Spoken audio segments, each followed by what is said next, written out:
Des voyages.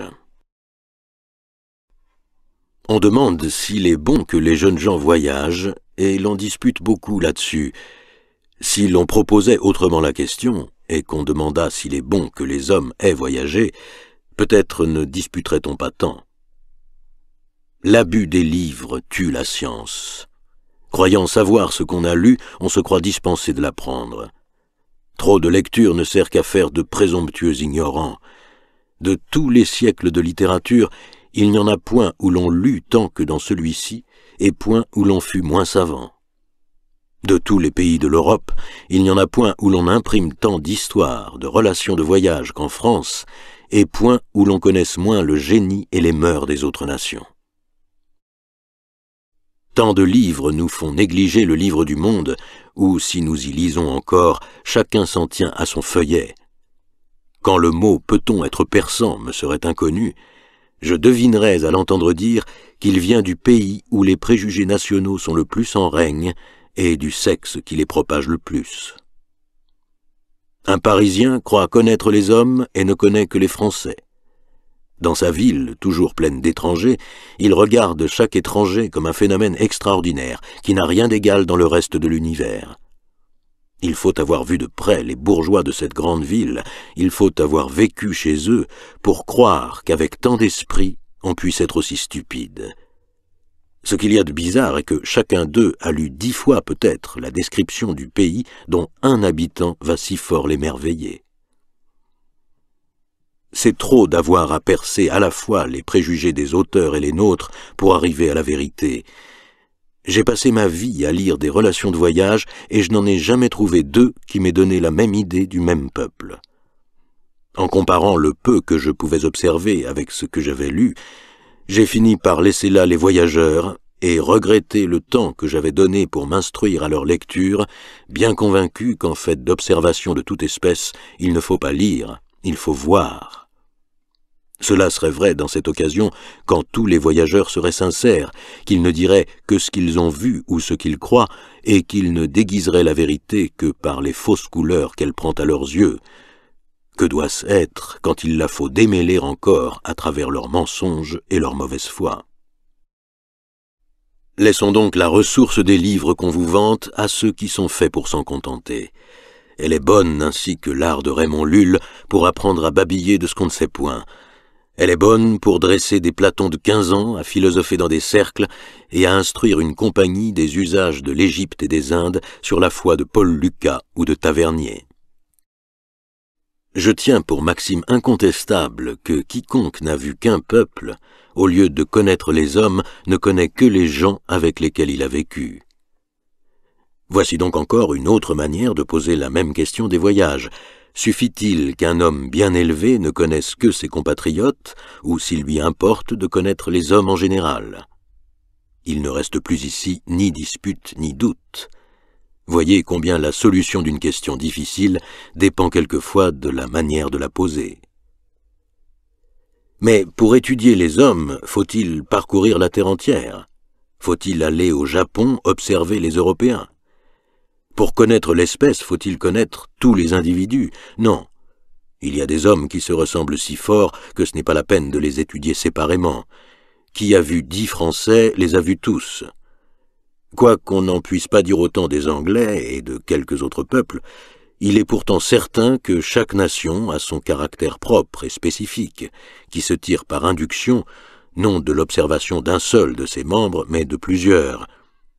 Celui qui a comparé 10 peuples connaît les hommes, comme celui qui a vu 10 Français connaît les Français. Il ne suffit pas pour s'instruire de courir les pays, il faut savoir voyager. Pour observer, il faut avoir des yeux et les tourner vers l'objet qu'on veut connaître. Il y a beaucoup de gens que les voyages instruisent encore moins que les livres parce qu'ils ignorent l'art de penser, que dans la lecture, leur esprit est au moins guidé par l'auteur, et que dans leur voyage, ils ne savent rien voir d'eux-mêmes. D'autres ne s'instruisent point parce qu'ils ne veulent pas s'instruire. Leur objet est si différent que celui-là ne les frappe guère. C'est grand hasard si l'on voit exactement ce que l'on ne se soucie point de regarder. De tous les peuples du monde, le français est celui qui voyage le plus, mais plein de ses usages, il confond tout ce qui n'y ressemble pas. Il y a des Français dans tous les coins du monde, il n'y a point de pays où l'on trouve plus de gens qui aient voyagé qu'on en trouve en France. Avec cela, pourtant, de tous les peuples de l'Europe, celui qui en voit le plus les connaît le moins. L'anglais voyage aussi, mais d'une autre manière. Il faut que ces deux peuples soient contraires en tout. La noblesse anglaise voyage, la noblesse française ne voyage point. Le peuple français voyage, le peuple anglais ne voyage point. Cette différence me paraît honorable au dernier. Les Français ont presque toujours quelques vues d'intérêt dans leur voyage, mais les Anglais ne vont point chercher fortune chez les autres nations, si ce n'est par le commerce et les mains pleines. Quand ils voyagent, c'est pour y verser leur argent, non pour vivre d'industrie. Ils sont trop fiers pour aller ramper hors de chez eux. Cela fait aussi qu'ils s'instruisent mieux chez l'étranger que ne font les Français, qui ont un tout autre objet en tête. Les Anglais ont pourtant aussi leurs préjugés nationaux, ils en ont même plus que personne, mais ces préjugés tiennent moins à l'ignorance qu'à la passion. L'Anglais a les préjugés de l'orgueil, et le Français ceux de la vanité. Comme les peuples les moins cultivés sont généralement les plus sages, ceux qui voyagent le moins voyagent le mieux.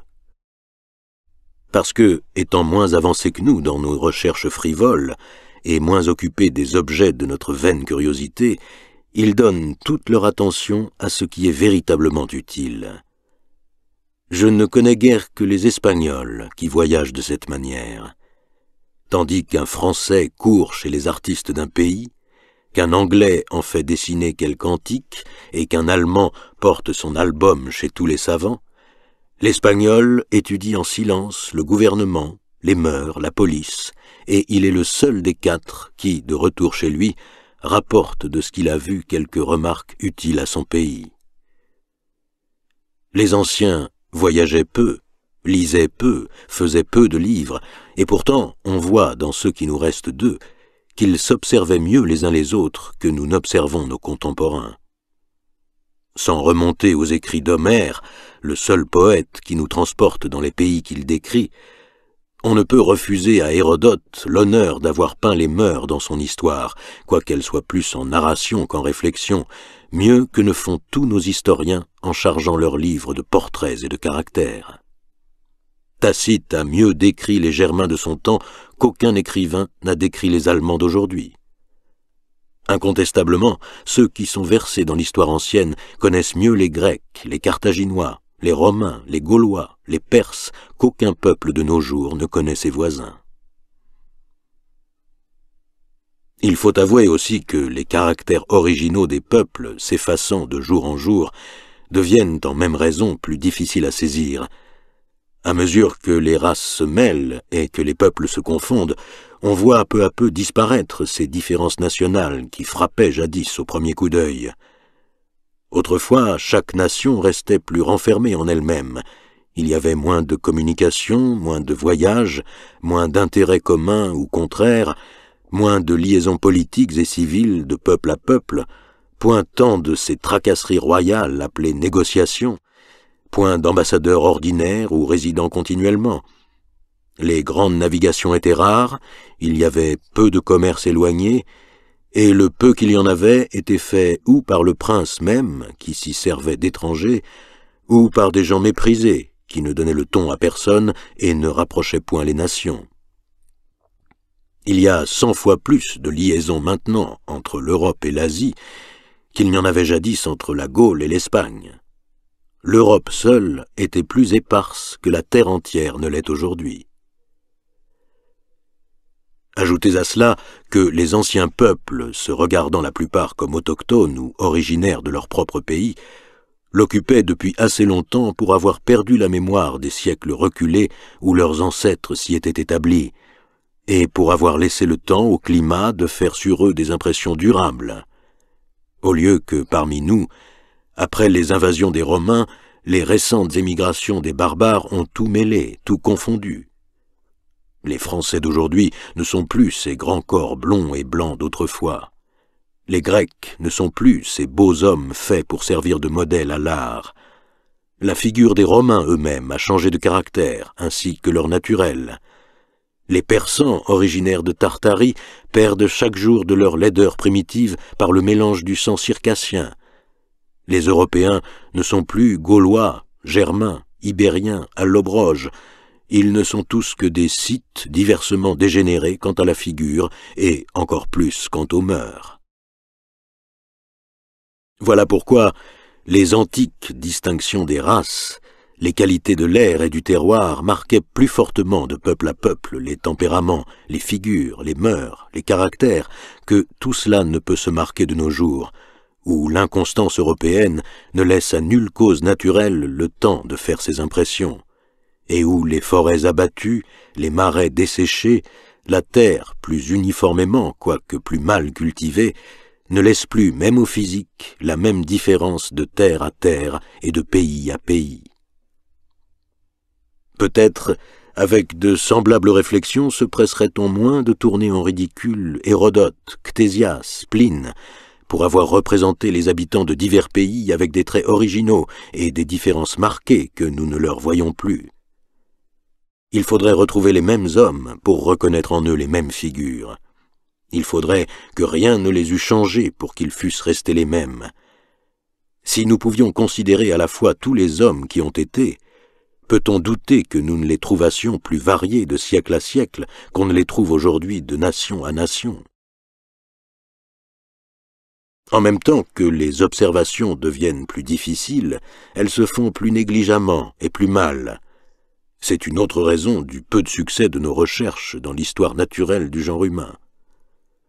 L'instruction qu'on retire des voyages se rapporte à l'objet qui les fait entreprendre. Quand cet objet est un système de philosophie, le voyageur ne voit jamais que ce qu'il veut voir. Quand cet objet est l'intérêt, il absorbe toute l'attention de ceux qui s'y livrent. Le commerce et les arts, qui mêlent et confondent les peuples, les empêchent aussi de s'étudier. Quand ils savent le profit qu'ils peuvent faire l'un avec l'autre, qu'ont-ils de plus à savoir? Il est utile à l'homme de connaître tous les lieux où l'on peut vivre, afin de choisir ensuite ceux où l'on peut vivre le plus commodément. Si chacun se suffisait à lui-même, il ne lui importerait de connaître que l'étendue du pays qui peut le nourrir. Le sauvage, qui n'a besoin de personne et ne convoite rien au monde, ne connaît et ne cherche à connaître d'autres pays que le sien. S'il est forcé de s'étendre pour subsister, il fuit les lieux habités par les hommes. Il n'en veut qu'aux bêtes et n'a besoin que d'elles pour se nourrir. Mais pour nous, à qui la vie civile est nécessaire et qui ne pouvons plus nous passer de manger des hommes, l'intérêt de chacun de nous est de fréquenter les pays où l'on en trouve le plus à dévorer. Voilà pourquoi tout afflue à Rome, à Paris, à Londres. C'est toujours dans les capitales que le sang humain se vend à meilleur marché. Ainsi l'on ne connaît que les grands peuples, et les grands peuples se ressemblent tous. Nous avons, dit-on, des savants qui voyagent pour s'instruire. C'est une erreur. Les savants voyagent par intérêt comme les autres. Les Platon, les Pythagore ne se trouvent plus, ou s'il y en a, c'est bien loin de nous. Nos savants ne voyagent que par ordre de la cour. On les dépêche, on les défraye, on les paye pour voir tel ou tel objet qui très sûrement n'est pas un objet moral. Ils doivent tout leur temps à cet objet unique. Ils sont trop honnêtes gens pour voler leur argent. Si, dans quelque pays que ce puisse être, des curieux voyagent à leurs dépens, ce n'est jamais pour étudier les hommes, c'est pour les instruire. Ce n'est pas de science qu'ils ont besoin, mais d'ostentation. Comment apprendraient-ils dans leur voyage à secouer le joug de l'opinion? Ils ne les font que pour elle. Il y a bien de la différence entre voyager pour voir du pays ou pour voir des peuples. Le premier objet est toujours celui des curieux, l'autre n'est pour eux qu'accessoire. Ce doit être tout le contraire pour celui qui veut philosopher. L'enfant observe les choses en attendant qu'il puisse observer les hommes. L'homme doit commencer par observer ses semblables, et puis il observe les choses s'il en a le temps. C'est donc mal raisonné que de conclure que les voyages sont inutiles de ce que nous voyageons mal. Mais l'utilité des voyages reconnus, s'ensuivra-t-il qu'ils conviennent à tout le monde? Tant s'en faut. Ils ne conviennent au contraire qu'à très peu de gens. Ils ne conviennent qu'aux hommes assez fermes sur eux-mêmes pour écouter les leçons de l'erreur sans se laisser séduire et pour voir l'exemple du vice sans se laisser entraîner. Les voyages poussent le naturel vers sa pente et achèvent de rendre l'homme bon ou mauvais. Quiconque revient de courir le monde est à son retour ce qu'il sera toute sa vie. Il en revient plus de méchant que de bon, parce qu'il en part plus d'enclin au mal qu'au bien. Les jeunes gens mal élevés et mal conduits contractent dans leur voyage tous les vices des peuples qu'ils fréquentent, et pas une des vertus dont ces vices sont mêlés. Mais ceux qui sont heureusement nés, ceux dont on a bien cultivé le bon naturel et qui voyagent dans le vrai dessein de s'instruire, reviennent tous meilleurs et plus sages qu'ils n'étaient partis. Ainsi voyagera mon Émile. Ainsi avait voyagé ce jeune homme, digne d'un meilleur siècle, dont l'Europe étonnée admira le mérite, qui mourut pour son pays à la fleur de ses ans, mais qui méritait de vivre, et dont la tombe, ornée de ses seules vertus, attendait pour être honorée qu'une main étrangère y semât des fleurs. Tout ce qui se fait par raison doit avoir ses règles. Les voyages, pris comme une partie de l'éducation, doivent avoir les leurs. Voyager pour voyager, c'est errer, être vagabond. Voyager pour s'instruire est encore un objet trop vague. L'instruction qui n'a pas un but déterminé n'est rien. Je voudrais donner au jeune homme un intérêt sensible à s'instruire, et cet intérêt bien choisi fixerait encore la nature de l'instruction. C'est toujours la suite de la méthode que j'ai tâché de pratiquer. Or, après s'être considéré par ses rapports physiques avec les autres êtres, par ses rapports moraux avec les autres hommes, il lui reste à se considérer par ses rapports civils avec ses concitoyens. Il faut pour cela qu'il commence par étudier la nature du gouvernement en général, les diverses formes de gouvernement, et enfin le gouvernement particulier sous lequel il est né pour savoir s'il lui convient d'y vivre. Car, par un droit que rien ne peut abroger, chaque homme, en devenant majeur et maître de lui-même, devient maître aussi de renoncer au contrat par lequel il tient à la communauté en quittant le pays dans lequel elle est établie. Ce n'est que par le séjour qu'il y fait après l'âge de raison qu'il est censé confirmer tacitement l'engagement qu'ont pris ses ancêtres. Il acquiert le droit de renoncer à sa patrie comme à la succession de son père. Encore le lieu de la naissance étant un don de la nature, cède-t-on du sien en y renonçant. Par le droit rigoureux, chaque homme reste libre à ses risques en quelque lieu qu'il naisse, à moins qu'il ne se soumette volontairement aux lois pour acquérir le droit d'en être protégé. Je lui dirais donc, par exemple, « Jusqu'ici, vous avez vécu sous ma direction, vous étiez hors d'état de vous gouverner vous-même, mais vous approchez de l'âge où les lois, vous laissant la disposition de votre bien, vous rendent maître de votre personne. Vous allez vous trouver seul dans la société, dépendant de tout, même de votre patrimoine. Vous avez en vue un établissement, cette vue est louable, elle est un des devoirs de l'homme, mais avant de vous marier, il faut savoir quel homme vous voulez être, à quoi vous voulez passer votre vie, quelles mesures vous voulez prendre pour assurer du pain à vous et à votre famille. Car bien qu'il ne faille pas faire d'un tel soin sa principale affaire, il y faut pourtant songer une fois. Voulez-vous vous engager dans la dépendance des hommes que vous méprisez?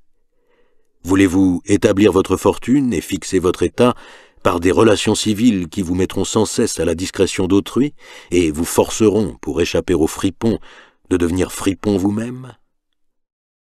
Là-dessus, je lui décrirai tous les moyens possibles de faire valoir son bien, soit dans le commerce, soit dans les charges, soit dans la finance.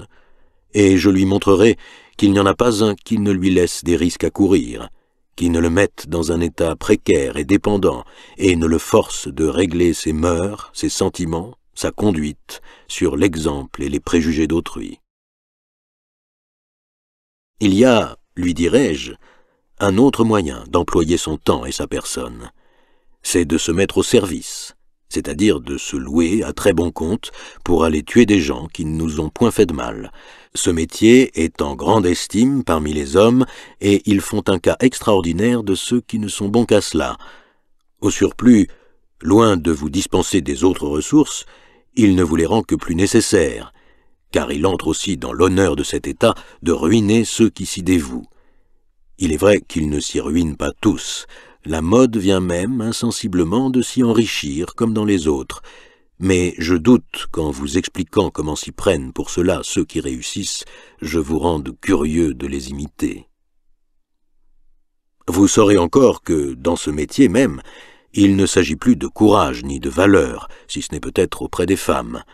Qu'au contraire, le plus rampant, le plus bas, le plus servile est toujours le plus honoré.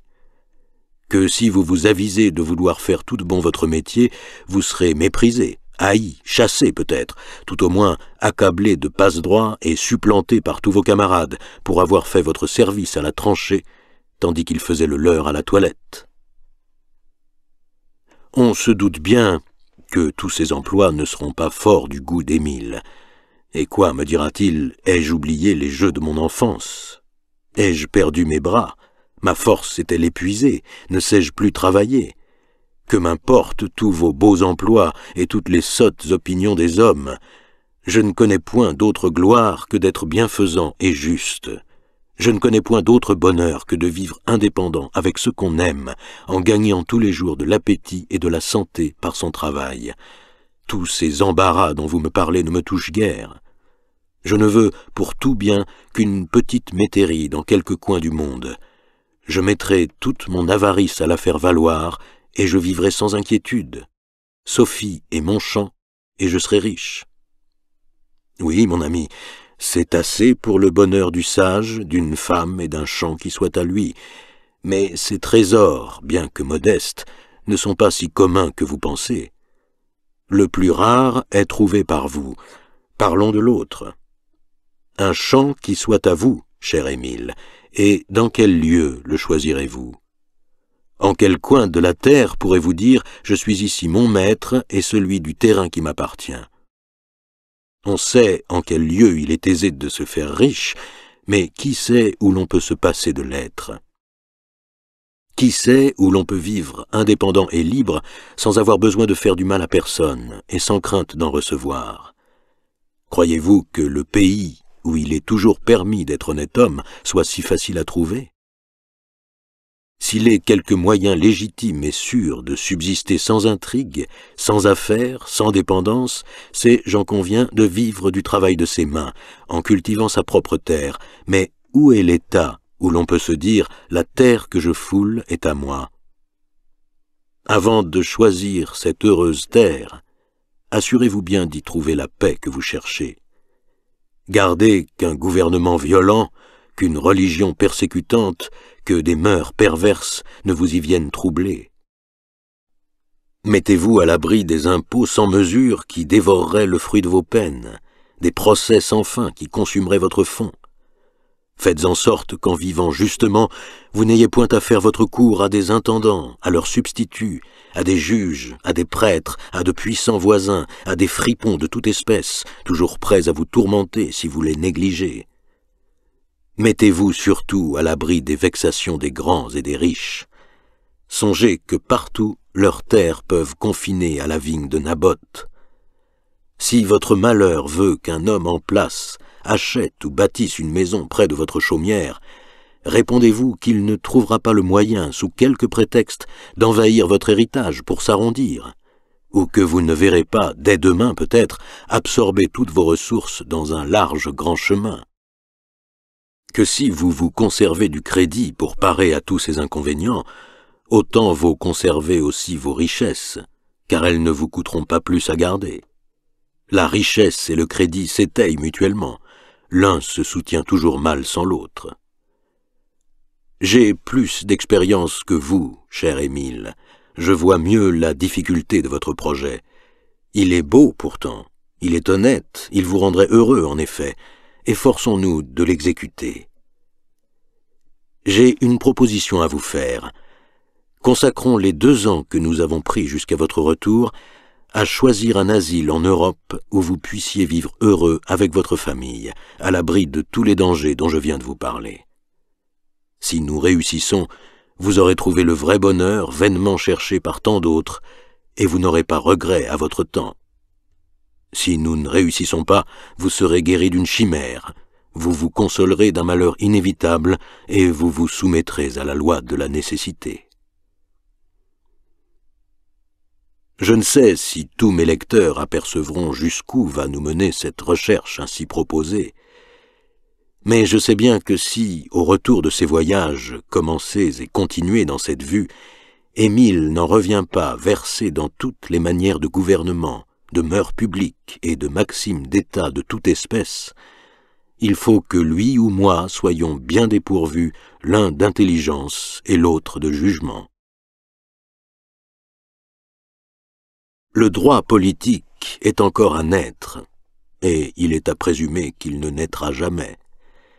Grotius, le maître de tous nos savants en cette partie, n'est qu'un enfant, et, qui pisait, un enfant de mauvaise foi. Quand j'entends élever Grotius jusqu'au nu et couvrir Hobbes d'exécration, je vois combien d'hommes sensés lisent ou comprennent ces 2 auteurs. La vérité est que leurs principes sont exactement semblables, ils ne diffèrent que par les expressions. Ils diffèrent aussi par la méthode.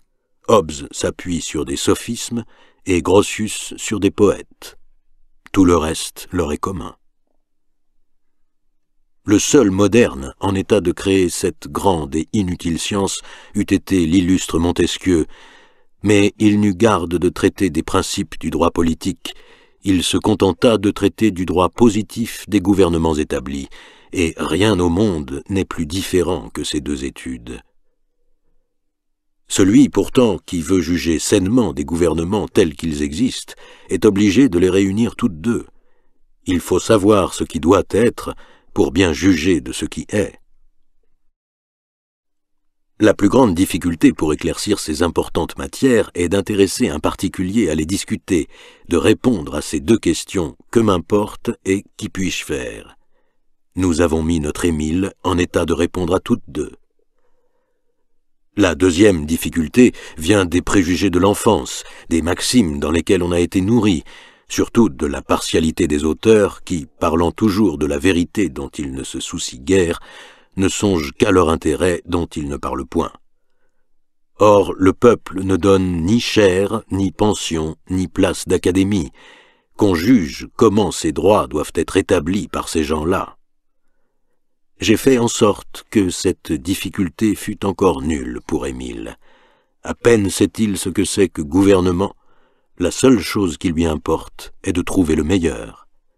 Son objet n'est point de faire des livres, et si jamais il en fait, ce ne sera point pour faire sa cour aux puissances, mais pour établir les droits de l'humanité. Il reste une 3e difficulté, plus spécieuse que solide, et que je ne veux ni résoudre ni proposer. Il me suffit qu'elle n'effraie point mon zèle. Bien sûr qu'en des recherches de cette espèce, de grands talents sont moins nécessaires qu'un sincère amour de la justice et un vrai respect pour la vérité. Si donc les matières de gouvernement peuvent être équitablement traitées, en voici, selon moi, le cas ou jamais. Avant d'observer, il faut se faire des règles pour ces observations. Il faut se faire une échelle pour y rapporter les mesures qu'on prend. Nos principes de droit politique sont cette échelle. Nos mesures sont les lois politiques de chaque pays. Nos éléments seront clairs, simples, pris immédiatement dans la nature des choses. Ils se formeront des questions discutées entre nous et que nous ne convertirons en principe que quand elles seront suffisamment résolues. Par exemple, remontant d'abord à l'état de nature, nous examinerons si les hommes naissent esclaves ou libres, associés ou indépendants, s'ils se réunissent volontairement ou par force, si jamais la force qui les réunit peut former un droit permanent, par lequel cette force antérieure oblige, même quand elle est surmontée par une autre, en sorte que, depuis la force du roi Nembrod, qui, dit-on, lui soumit les premiers peuples, toutes les autres forces qui ont détruit celle-là soient devenues iniques et usurpatoires, et qu'il n'y ait plus de légitimes rois que les descendants de Nembrod ou ses ayants cause.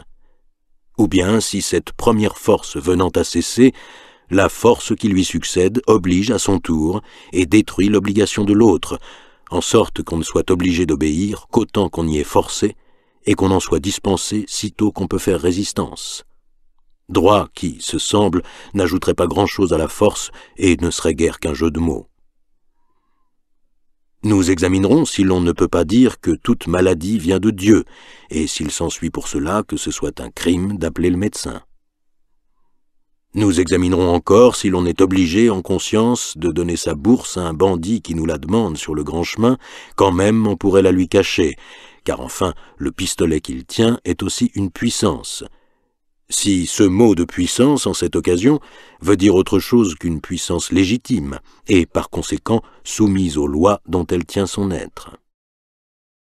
Supposez qu'on rejette ce droit de force, et qu'on admette celui de la nature ou l'autorité paternelle comme principe des sociétés, nous rechercherons la mesure de cette autorité, comment elle est fondée dans la nature, si elle a d'autres raisons que l'utilité de l'enfant, sa faiblesse et l'amour naturel que le père a pour lui. Si donc, la faiblesse de l'enfant venant à cesser et sa raison à mûrir, il ne devient pas seul juge naturel de ce qui convient à sa conservation, par conséquent son propre maître et indépendant de tout autre homme, même de son père. Car il est encore plus sûr que le fils s'aime lui-même qu'il n'est sûr que le père aime le fils. Si, le père mort, les enfants sont tenus d'obéir à leur aîné ou à quelque autre qui n'aura pas pour eux l'attachement naturel d'un père, et si, de race en race, il y aura toujours un chef unique auquel toute la famille soit tenue d'obéir, auquel cas on chercherait comment l'autorité pourrait jamais être partagée et de quel droit il y aurait sur la terre entière plus d'un chef qui gouvernât le genre humain.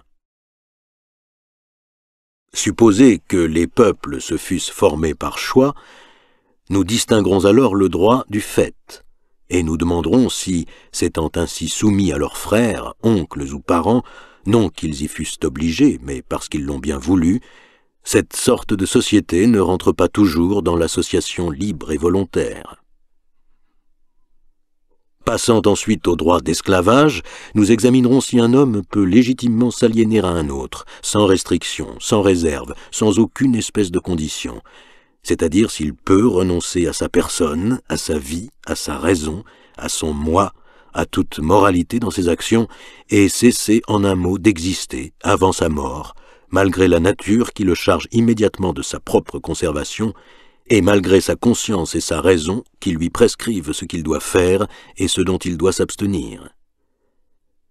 Que s'il y a quelques réserves, quelques restrictions dans l'acte d'esclavage, nous discuterons si cet acte ne devient pas alors un vrai contrat, dans lequel chacun des deux contractants, n'ayant point en cette qualité de supérieur commun, reste leur propre juge quant aux conditions du contrat, par conséquent libre chacun dans cette partie et maître de le rompre sitôt qu'il s'estime lésé. Que si donc un esclave ne peut s'aliéner sans réserve à son maître, comment un peuple peut-il s'aliéner sans réserve à son chef? Et si l'esclave reste juge de l'observation du contrat par son maître, comment le peuple ne restera-t-il pas juge de l'observation du contrat par son chef? Forcés de revenir ainsi sur nos pas, et considérant le sens de ce mot collectif de peuple, nous chercherons si, pour l'établir, il ne faut pas un contrat, au moins tacite, antérieur à celui que nous supposons. Puisque, avant de s'élire un roi, le peuple est un peuple, qu'est-ce qu'il a fait tel, sinon le contrat social ? Le contrat social est donc la base de toute société civile, et c'est dans la nature de cet acte qu'il faut chercher celle de la société qu'il forme.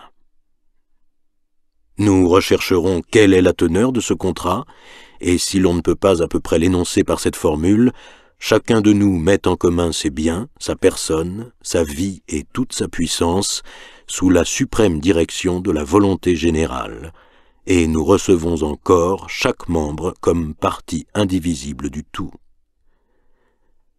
Ceci supposé, pour définir les termes dont nous avons besoin, nous remarquerons qu'au lieu de la personne particulière de chaque contractant, cet acte d'association produit un corps moral et collectif, composé d'autant de membres que l'Assemblée a de voix.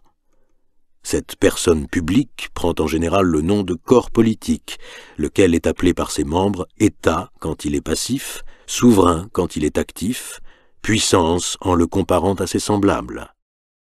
À l'égard des membres eux-mêmes, ils prennent le nom de peuple collectivement et s'appellent en particulier citoyens, comme membres de la cité ou participants à l'autorité souveraine, et sujets comme soumis à la même autorité. Nous remarquons que cet acte d'association renferme un engagement réciproque du public et des particuliers, et que chaque individu, contractant pour ainsi dire avec lui-même, se trouve engagé sous un double rapport, savoir comme membre du souverain envers les particuliers et comme membre de l'État envers le souverain. Nous remarquerons encore que nul n'étant tenu aux engagements qu'on n'a pris qu'avec soi, la délibération publique qui peut obliger tous les sujets envers le souverain, à cause des deux différents rapports sous lesquels chacun d'eux est envisagé, ne peut obliger l'État envers lui-même. Par où l'on voit qu'il n'y a ni ne peut y avoir d'autre loi fondamentale proprement dite que le seul pacte social. Ce qui ne signifie pas que le corps politique ne puisse, à certains égards, s'engager envers autrui, car, par rapport à l'étranger, il devient un être simple, un individu. Les deux parties contractantes, savoir chaque particulier et le public, n'ayant aucun supérieur commun qui puisse juger leurs différends, nous examinerons si chacun des deux reste le maître de rompre le contrat quand il lui plaît, c'est-à-dire d'y renoncer pour sa part sitôt qu'il se croit lésé. Pour éclaircir cette question, nous observons que, selon le pacte social, le souverain ne pouvant agir que par des volontés communes et générales, ses actes ne doivent de même avoir que des objets généraux et communs. D'où il suit qu'un particulier ne saurait être lésé directement par le souverain qu'il ne le soit tous, ce qui ne se peut, puisque ce serait vouloir se faire du mal à soi-même. Ainsi, le contrat social n'a jamais besoin d'autre garant que la force publique, parce que la lésion ne peut jamais venir que des particuliers. Et alors, ils ne sont pas pour cela libres de leur engagement, mais punis de l'avoir violé. Pour bien décider toutes les questions semblables, nous aurons soin de nous rappeler toujours que le pacte social est d'une nature particulière et propre à lui seul, en ce que le peuple ne contracte qu'avec lui-même, c'est-à-dire le peuple en corps comme souverain, avec les particuliers comme sujets.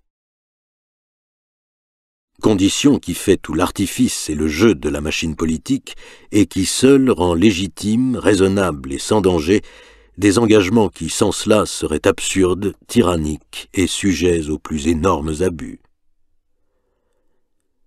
Les particuliers ne s'étant soumis qu'au souverain et l'autorité souveraine n'étant autre chose que la volonté générale, nous verrons comment chaque homme, obéissant au souverain, n'obéit qu'à lui-même, et comment on est plus libre dans le pacte social que dans l'état de nature.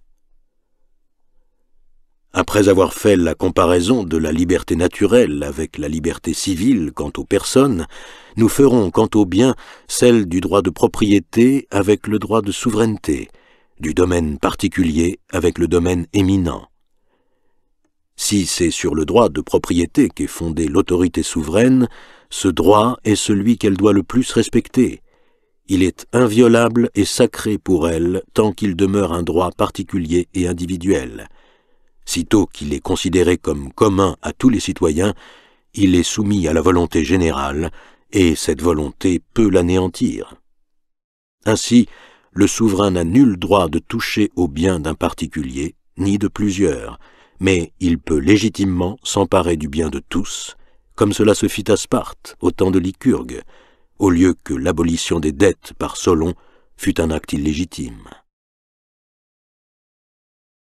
Puisque rien n'oblige les sujets que la volonté générale, Nous rechercherons comment se manifeste cette volonté, à quel signe on est sûr de la reconnaître, ce que c'est qu'une loi et quels sont les vrais caractères de la loi.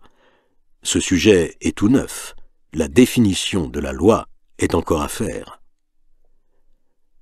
À l'instant que le peuple considère en particulier un ou plusieurs de ses membres, le peuple se divise. Il se forme entre le tout et sa partie une relation qui en fait deux êtres séparés, dont la partie est l'un et le tout moins cette partie est l'autre. Mais le tout moins une partie n'est pas le tout. Tant que ce rapport subsiste, il n'y a donc plus de tout, mais deux parties inégales. Au contraire, quand tout le peuple statue sur tout le peuple, il ne considère que lui-même. Et s'il se forme un rapport, c'est de l'objet entier sous un point de vue à l'objet entier sous un autre point de vue, sans aucune division du tout. Alors, l'objet sur lequel on statue est général, et la volonté qui statue est aussi générale. Nous examinerons s'il y a quelque autre espèce d'acte qui puisse porter le nom de loi. Si le souverain ne peut parler que par des lois, et si la loi ne peut jamais avoir qu'un objet général et relatif également à tous les membres de l'État, il s'ensuit que le souverain n'a jamais le pouvoir de rien statuer sur un objet particulier. Et comme il importe cependant à la conservation de l'État qu'il soit aussi décidé des choses particulières, nous rechercherons comment cela peut se faire. Les actes du souverain ne peuvent être que des actes de volonté générale, des lois. Il faut ensuite des actes déterminants, des actes de force ou de gouvernement pour l'exécution de ces mêmes lois. Et ceux-ci, au contraire, ne peuvent avoir que des objets particuliers.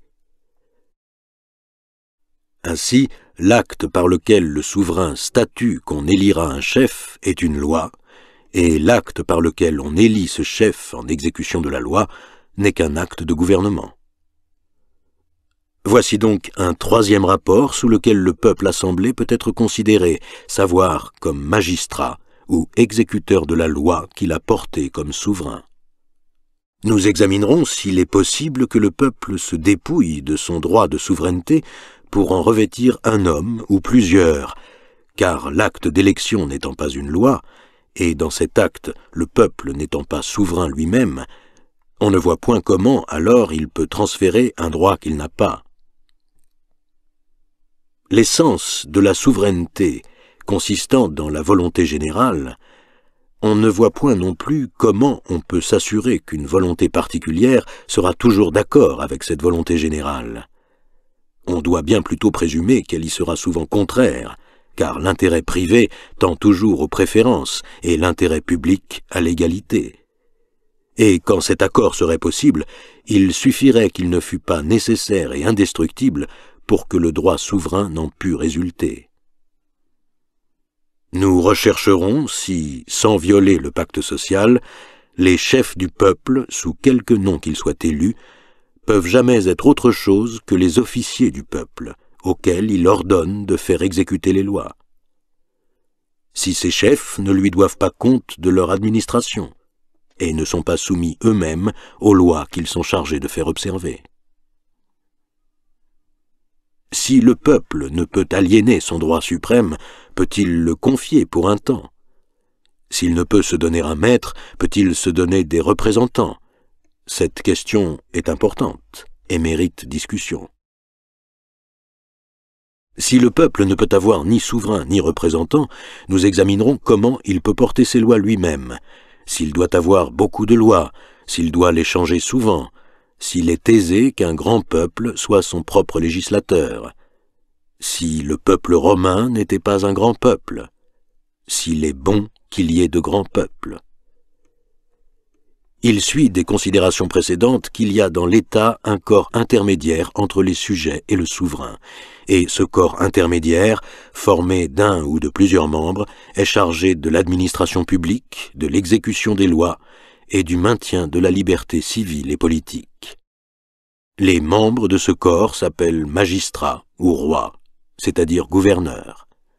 Le corps entier, considéré par les hommes qui le composent, s'appelle prince, et considéré par son action, il s'appelle gouvernement. Si nous considérons l'action du corps entier agissant sur lui-même, c'est-à-dire le rapport du tout au tout, ou du souverain à l'État, nous pouvons comparer ce rapport à celui des extrêmes d'une proportion continue dont le gouvernement donne le moyen terme. Le magistrat reçoit du souverain les ordres qu'il donne au peuple, et, tout compensé, son produit ou sa puissance est au même degré que le produit ou la puissance des citoyens, qui sont sujets d'un côté et souverains de l'autre. On ne saurait altérer aucun des trois termes sans rompre à l'instant la proportion. Si le souverain veut gouverner, ou si le prince veut donner des lois, ou si le sujet refuse d'obéir, le désordre succède à la règle et l'État dissous tombe dans le despotisme ou dans l'anarchie. Supposons que l'État soit composé de 10 000 citoyens. Le souverain ne peut être considéré que collectivement et en corps, mais chaque particulier a, comme sujet, une existence individuelle et indépendante. Ainsi, le souverain est au sujet comme 10 000 à 1, c'est-à-dire que chaque membre de l'État n'a pour sa part que la 10 000e partie de l'autorité souveraine, quoiqu'il lui soit soumis tout entier. Que le peuple soit composé de 100 000 hommes, l'état des sujets ne change pas, et chacun porte toujours tout l'empire des lois, tandis que son suffrage réduit à 1/100 000e à 10 fois moins d'influence dans leur rédaction. Ainsi, le sujet restant toujours 1, le rapport du souverain augmente en raison du nombre des citoyens, d'où il suit que plus l'État s'agrandit, plus la liberté diminue. Or, moins les volontés particulières se rapportent à la volonté générale, c'est-à-dire les mœurs aux lois, plus la force réprimante doit augmenter. D'un autre côté, la grandeur de l'État, donnant aux dépositaires de l'autorité publique plus de tentations et de moyens d'en abuser, plus le gouvernement a de force pour contenir le peuple, plus le souverain doit en avoir à son tour pour contenir le gouvernement. Il suit de ce double rapport que la proportion continue entre le souverain, le prince et le peuple n'est point une idée arbitraire, mais une conséquence de la nature de l'État.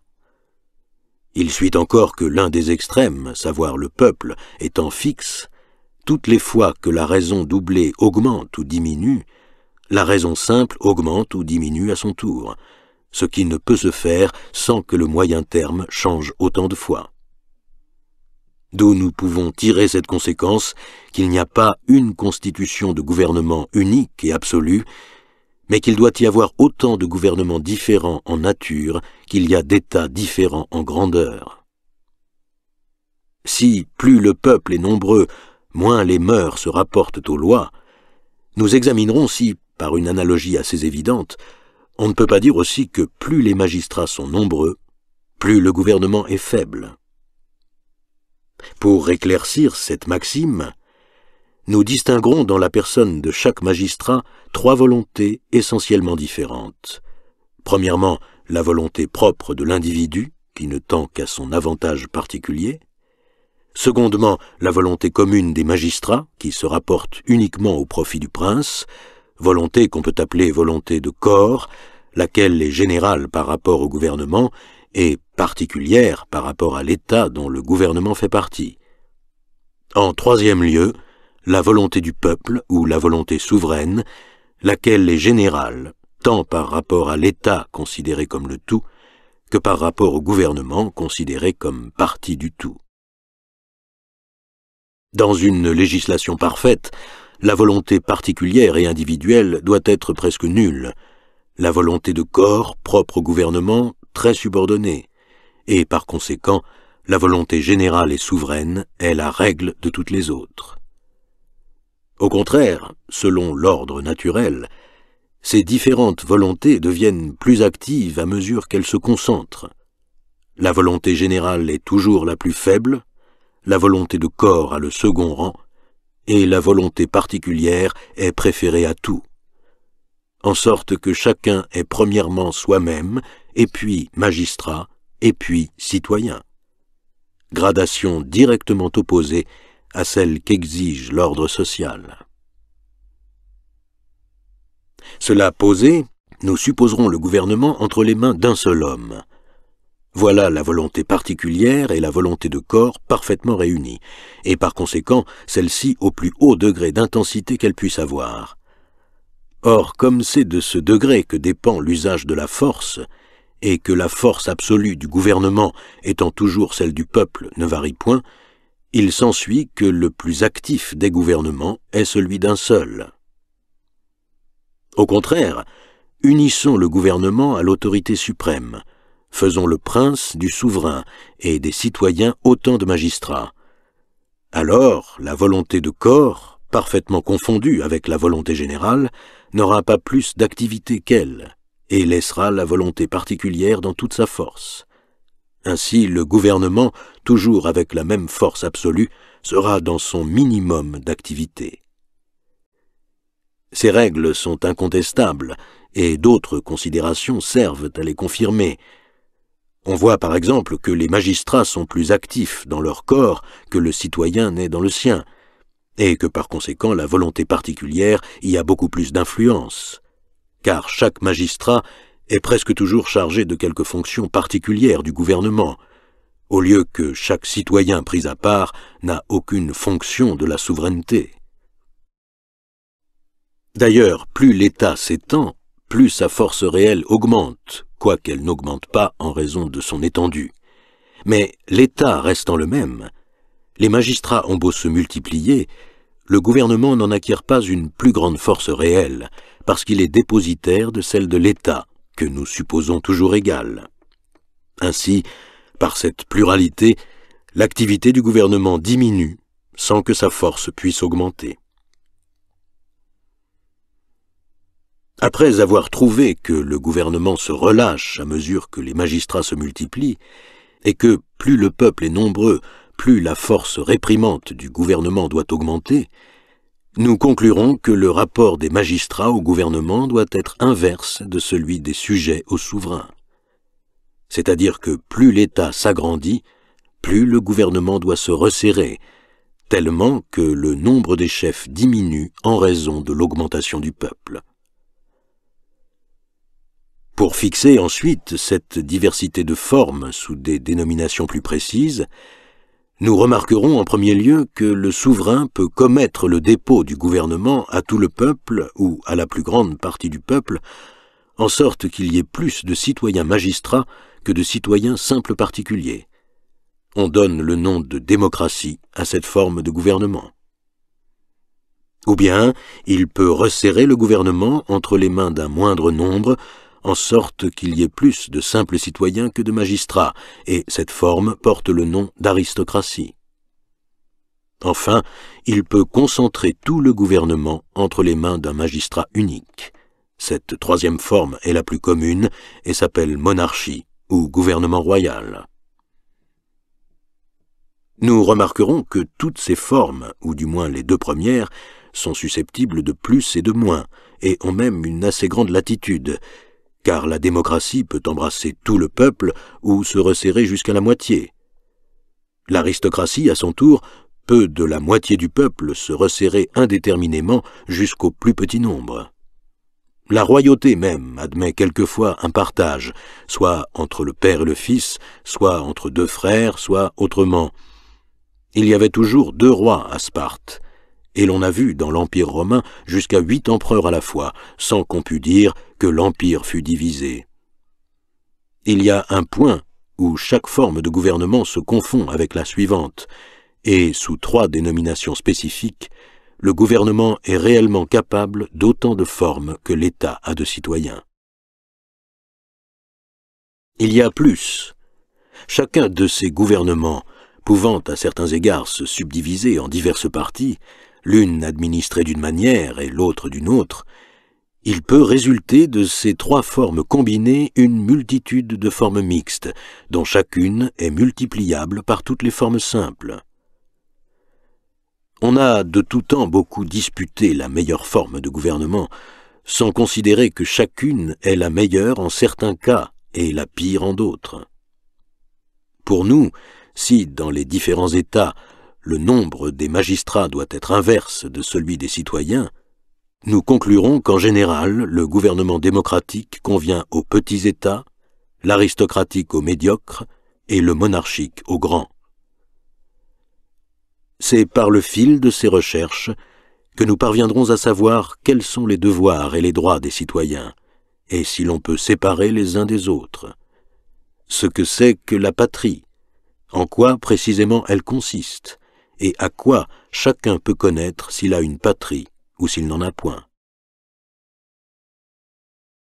Après avoir ainsi considéré chaque espèce de société civile en elle-même, nous les comparerons pour en observer les divers rapports, les unes grandes, les autres petites, les unes fortes, les autres faibles, s'attaquant, s'offensant, s'entre-détruisant, et dans cette action et réaction continuelle, faisant plus de misérables et coûtant la vie à plus d'hommes que s'ils avaient tous gardé leur première liberté.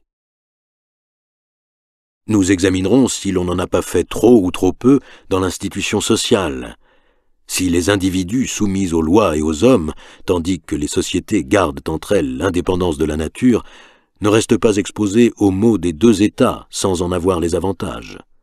Et s'il ne vaudrait pas mieux qu'il n'y eût point de société civile au monde que d'y en avoir plusieurs. N'est-ce pas cet état mixte qui participe à tous les deux et n'assure ni l'un ni l'autre, per quem neutrum licet, nec tanquam in bello paratum esse, nec tanquam in pace securum, avec qui l'on ne sait jamais si on doit être sur le pied de guerre ou si l'on peut compter sur une période de paix. N'est-ce pas cette association partielle et imparfaite qui produit la tyrannie et la guerre, et la tyrannie et la guerre ne sont-elles pas les plus grands fléaux de l'humanité? Nous examinerons enfin l'espèce de remède qu'on a cherché à ces inconvénients par les ligues et confédérations, qui, laissant chaque État son maître au-dedans, l'arment au dehors contre tout agresseur injuste.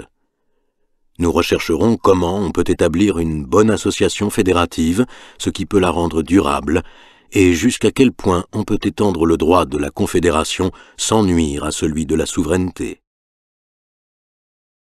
L'abbé de Saint-Pierre avait proposé une association de tous les États de l'Europe pour maintenir entre eux une paix perpétuelle. Cette association était-elle praticable? Et, supposant qu'elle eût été établie, était-il à présumer qu'elle eût duré? Ces recherches nous mènent directement à toutes les questions de droit public qui peuvent achever d'éclaircir celles du droit politique. Enfin, nous poserons les vrais principes du droit de la guerre et nous examinerons pourquoi Grotius et les autres n'en ont donné que de faux.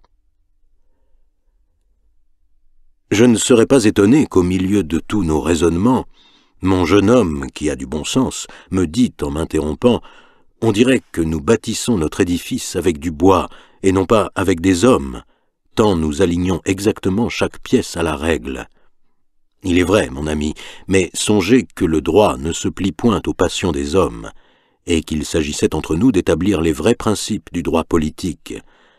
À présent que nos fondements sont posés, venez examiner ce que les hommes ont bâti dessus, et vous verrez de belles choses. Alors je lui fais lire Télémaque et poursuivre sa route. Nous cherchons l'heureuse Salente et le bon Idoménée rendu sage à force de malheur.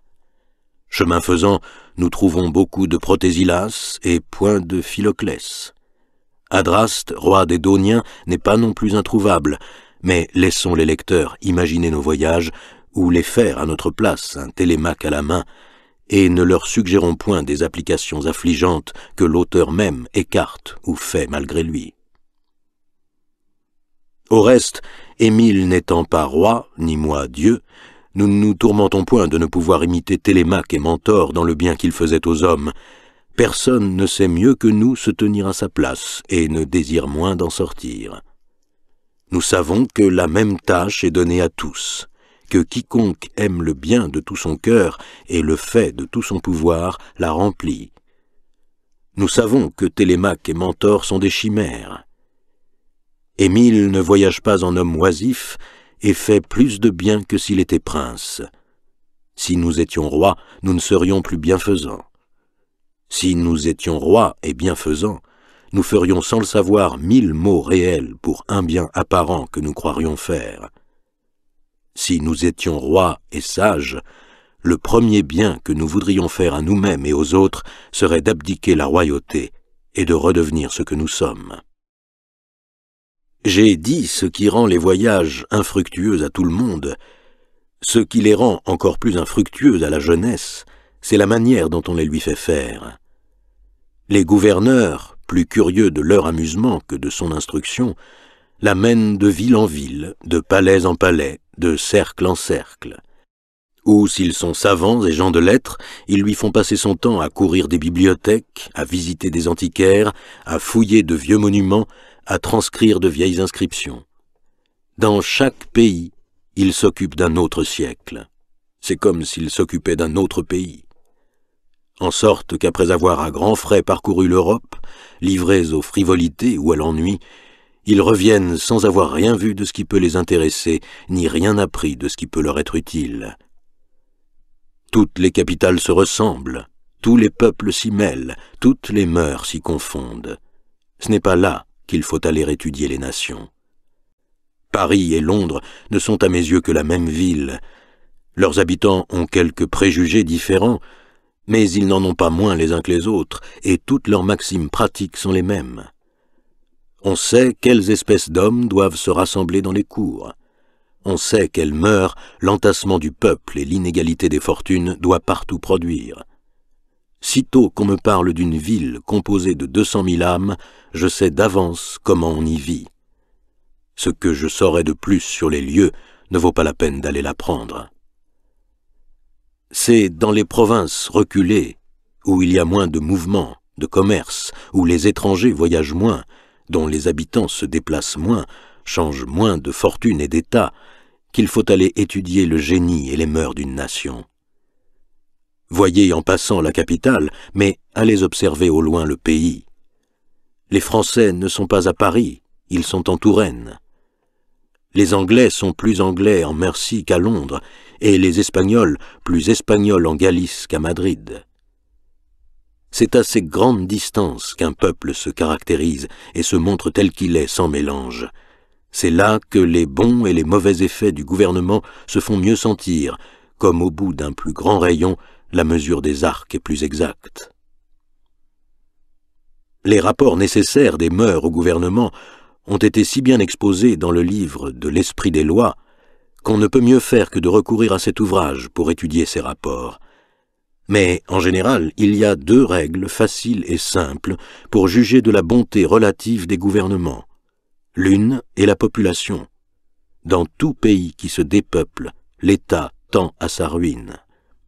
Et le pays qui peuple le plus, fût-il le plus pauvre, est infailliblement le mieux gouverné. Mais il faut, pour cela, que cette population soit un effet naturel du gouvernement et des mœurs, car si elle se faisait par des colonies ou par d'autres voies accidentelles et passagères, alors elle prouverait le mal par le remède. Quand Auguste porta des lois contre le célibat, ces lois montraient déjà le déclin de l'Empire romain. Il faut que la bonté du gouvernement porte les citoyens à se marier, et non pas que la loi les y contraigne. Il ne faut pas examiner ce qui se fait par force, car la loi qui combat la Constitution s'élude et devient vaine, mais ce qui se fait par l'influence des mœurs et par la pente naturelle du gouvernement, car ces moyens ont seuls un effet constant.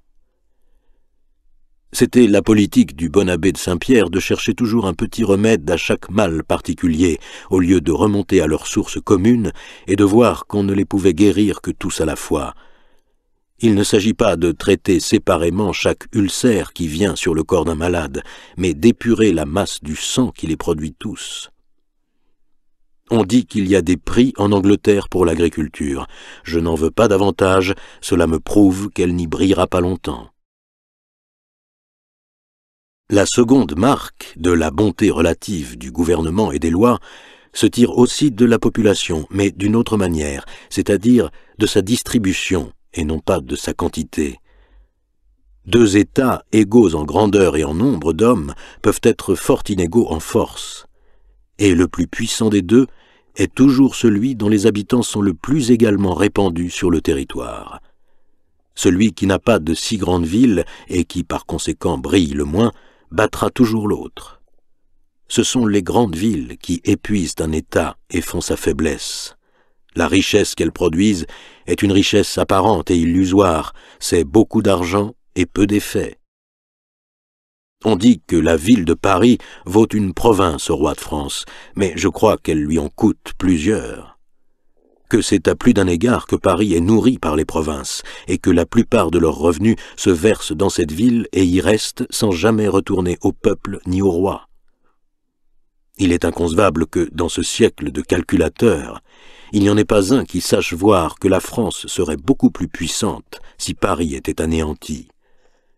Non seulement le peuple mal distribué n'est pas avantageux à l'État, mais il est plus ruineux que la dépopulation même, en ce que la dépopulation ne donne qu'un produit nul, et que la consommation mal entendue donne un produit négatif.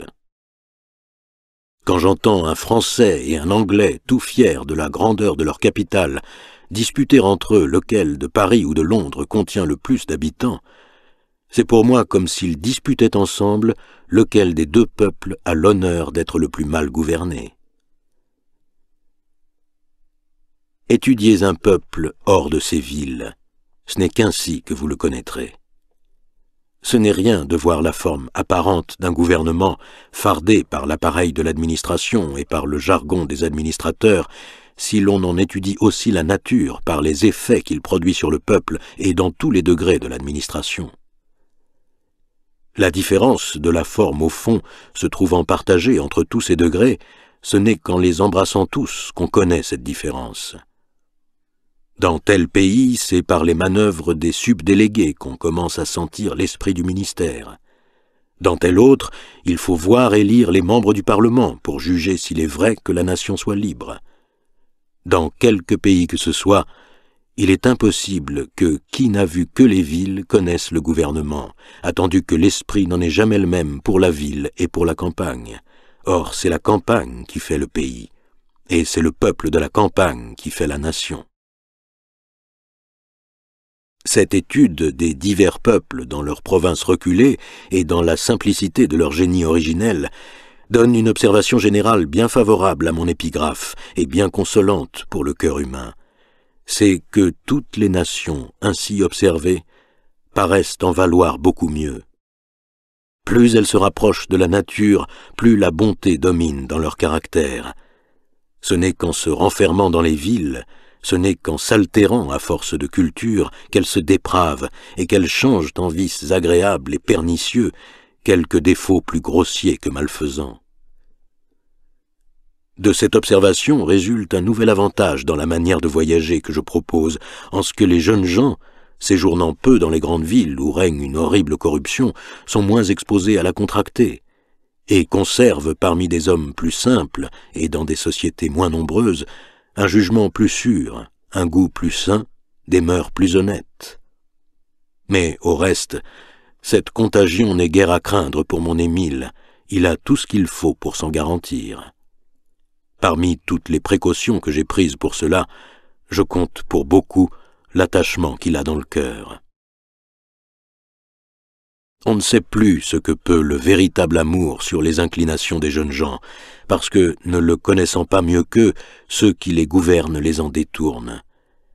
Il faut pourtant qu'un jeune homme aime, ou qu'il soit débauché. Il est aisé d'en imposer par les apparences. On me citera 1000 jeunes gens qui, dit-on, vivent fort chastement sans amour, mais qu'on me cite un homme fait, un véritable homme qui dise avoir ainsi passé sa jeunesse et qui soit de bonne foi.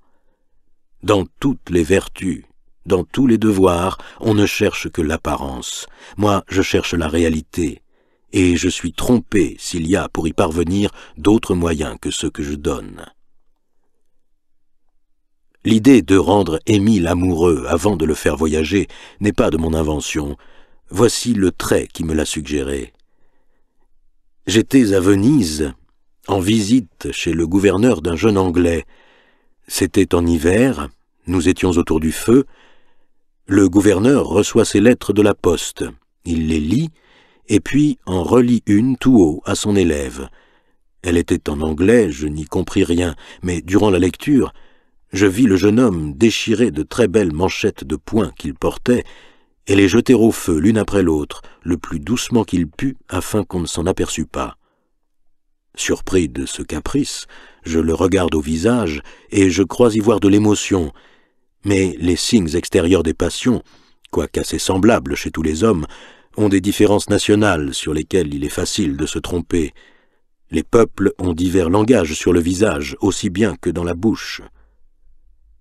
J'attends la fin de la lecture, et puis, montrant au gouverneur les poignets nus de son élève, qu'il cachait pourtant de son mieux, je lui dis « Peut-on savoir ce que cela signifie ?»